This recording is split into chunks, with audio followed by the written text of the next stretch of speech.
사독의 아들 아히마아스가 이르되 청하건대 내가 빨리 왕에게 가서 여호와께서 왕의 원수 갚아주신 소식을 전하게 하소서. 요압이 그에게 이르되 너는 오늘 소식을 전하는 자가 되지 말고 다른 날에 전할 것이니라. 왕의 아들이 죽었나니 네가 오늘 소식을 전하지 못하리라. 요압이 구스 사람에게 이르되 네가 가서 본 것을 왕께 아뢰라. 구스 사람이 요압에게 절하고 다름질하여 가니 사독의 아들 아히마아스가 다시 요압에게 이르되 청하건대 아무쪼록 내가 또한 구스 사람의 뒤를 따라 달려가게 하소서. 내 아들아, 너는 왜 달려가려 하느냐?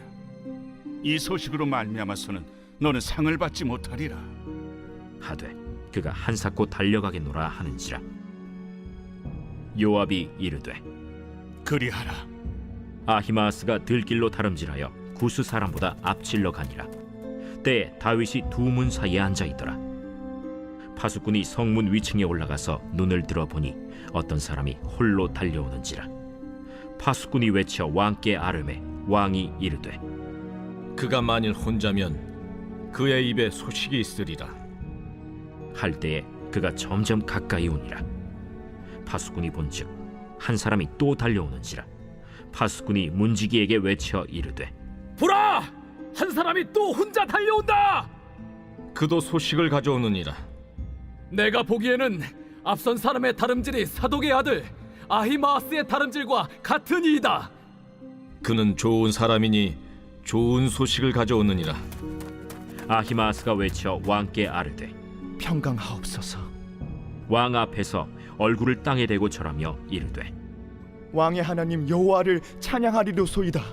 그의 손을 들어 내 주왕을 대적하는 자들을 넘겨주셨나이다. 젊은 압살롬은 잘 있느냐? 아히마아스가 대답하되 요압이 왕의 종 나를 보낼 때에 크게 소동하는 것을 보았사오나 무슨 일인지 알지 못하였나이다. 물러나 거기 서 있으라. 하매 물러나서 서 있더라. 구스 사람이 이르러 말하되 내 주 왕께 아랠 소식이 있나이다. 여호와께서 오늘 왕을 대적하던 모든 원수를 갚으셨나이다. 젊은 압살롬은 잘 있느냐? 내 주 왕의 원수와 일어나서 왕을 대적하는 자들은 다 그 청년과 같이 되기를 원하나이다. 왕의 마음이 심히 아파 문 위층으로 올라가서 우니라. 그가 올라갈 때에 말하기를 내 아들 압살롬아, 내 아들 압살롬아, 차라리 내가 너를 대신하여 죽었다면 압살롬 내 아들아, 내 아들 압살롬아, 내 아들아 하였더라. 아버지 다윗의 군대와 아들 압살롬 군대 간의 전쟁은 끝이 났습니다. 이제 남은 것은 다윗의 부하 요압이 전쟁의 결과를 다윗에게 보고하는 일이 남아 있습니다. 그리고 다윗을 무사히 예루살렘 성으로 돌아오게 하는 일이 남아 있습니다. 대단한 전승이었습니다. 그러나 그 전쟁의 승리가 다윗에게는 가장 가슴 아픈 승리였습니다. 적군의 수장이 자기의 아들이다 보니 전쟁의 승리와 축제는 의미가 없었습니다.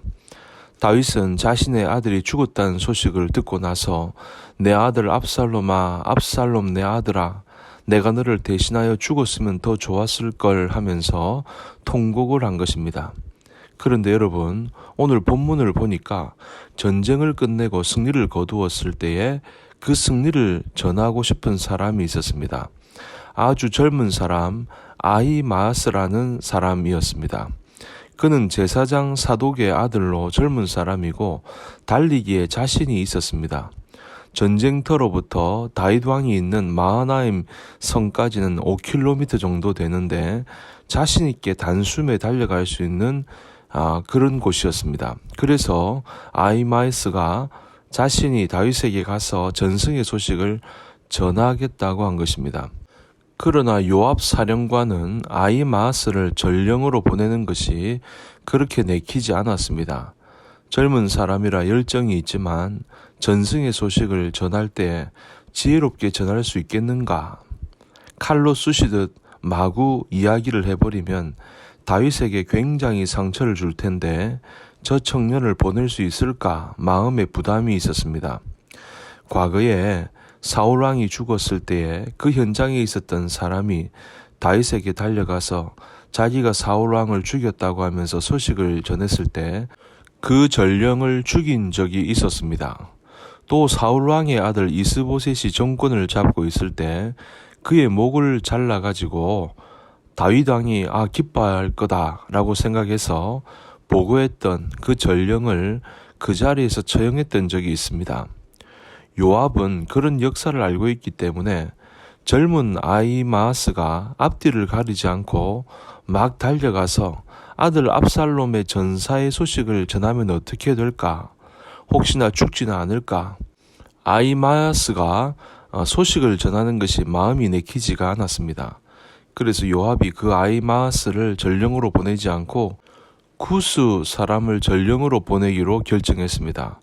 그래서 구스 사람이 다윗에게 전쟁의 소식을 전하기 위해서 달려나갔는데 또 아히마아스가 요압 사령관에게 자기가 가겠다고 보챈 것입니다.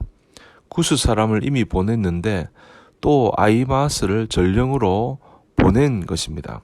그런데 이 아히마아스가 이 구스 사람을 제치고 마하나임에 먼저 도착하게 되었습니다.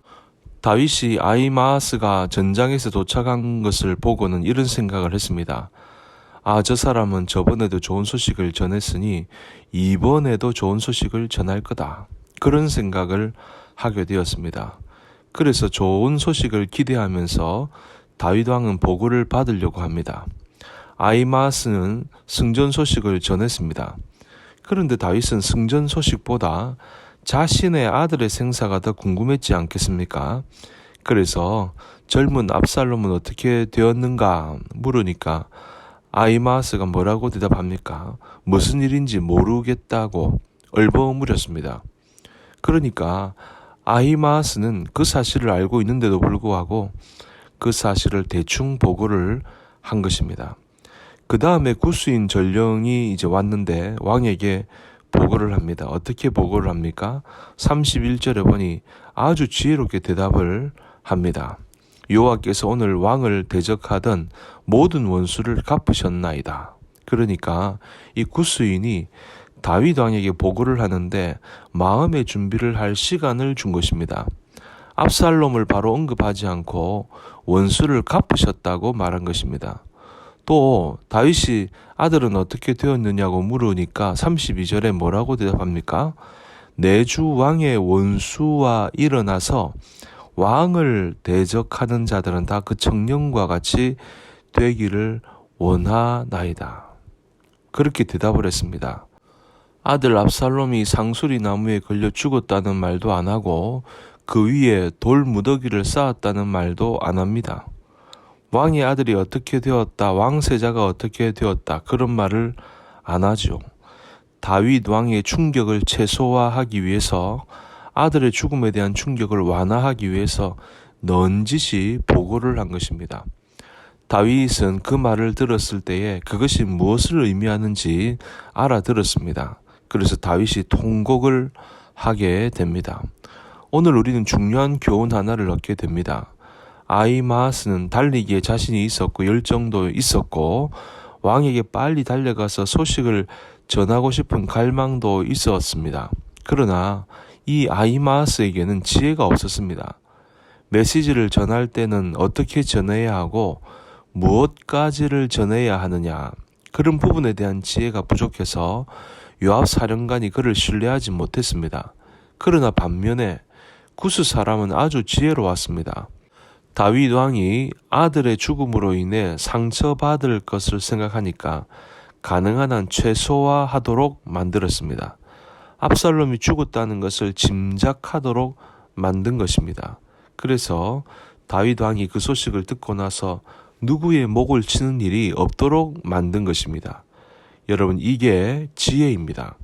우리가 남에게 소식을 전할 때 우리들은 지혜롭게 말할 줄 아는 그런 지혜가 필요합니다. 열정만 가지고 우선 알려줘야겠다는 그 생각만 가지고 칼을 쑤시듯이 그 소식을 전하면 안 됩니다. 상처가 난 마음에다가 소금을 뿌리듯이 하면 안 되는 것입니다.